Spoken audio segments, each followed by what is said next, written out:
21 আগস্টের গ্রেনেড হামলায় মিথ্যা মামলায় উচ্চ আদালতের নির্দেশে বিএনপির ভারপ্রাপ্ত চেয়ারম্যান তারেক রহমান সহ সকল আসামি খালাস পাওয়ায় আনন্দ মিছিল করেছে মনোহরগঞ্জ উপজেলা বিএনপি যুবদল, ছাত্রদল ও অঙ্গ সংগঠন। সদরের মনোহরগঞ্জ বাজারের গুরুত্বপূর্ণ সড়ক প্রদক্ষিণ শেষে মিছিলটি শেষ হয়। আনন্দ মিছিল শেষে সমাবেশ অনুষ্ঠিত হয়। কুমিল্লা জেলা দক্ষিণ যুবদলের সাবেক সিনিয়র সদস্য আবুল বাশারের সভাপতিত্বে সমাবেশে বক্তব্য রাখেন জনাব জসিম মেহেদী, সাবেক সাংগঠনিক সম্পাদক, মনোহরগঞ্জ উপজেলা ছাত্রদল। 18 কোটি মানুষের স্বপ্ন জননেতা জনাব তারেক রহমানকে ওই দিন তাদের পেটিকোটের মাধ্যমে যে রায় দিয়েছিল, সেই রায় আজকের এই স্বাধীন বাংলাদেশের সর্বোচ্চ আদালত আমাদের প্রিয় নেতাকে খালাস, বেকসুর খালাস দিয়েছে।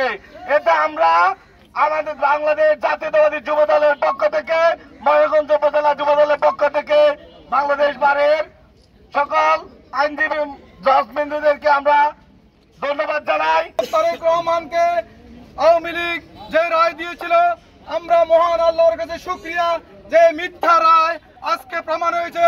এই মিথ্যা মামলা দিয়ে ওনাকে আজকে দেশান্তরিত করেছেন জেলে এবং পাশে রায় দিয়েছিলেন, কিন্তু আল্লাহর কাছে শুকরিয়া আজকে এই মিথ্যা মামলা মিথ্যা প্রমাণিত হয়ে উনি ইনশাআল্লাহ মুক্তি পেয়েছেন। যুবদল নেতা হাসান ফাটোয়ারি বাকশালী স্বৈরাচারী সরকারের যে কোর্টের মাধ্যমে মিথ্যা মামলা দিয়ে তারেক রহমানকে দীর্ঘদিন দেশের বাইরে রেখেছে, বর্তমান এই সরকারের অধীনে একটি সুষ্ঠু নিরপেক্ষ আদালতের মাধ্যমে উনি বেকসুর খালাস পেয়েছে। এজন্য আজিম ভাইয়ের নির্দেশে আমরা মনোহরগঞ্জ উপজেলা বিএনপি যুবদল ছাত্রদল মিষ্টি বিতরণ ও আনন্দ র্যালি করেছি।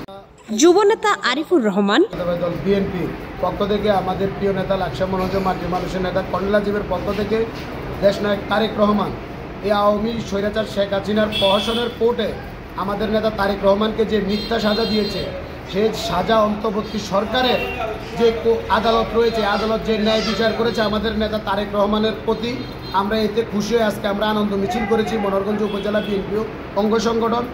যুবনেতা হাবিবুর রহমান বাদশাহ, যুবদলের সাবেক সাংগঠনিক সম্পাদক জনাব মোজাম্মেল হক, জনাব রিপন চৌধুরী, মনোহরগঞ্জ উপজেলা ছাত্রদল।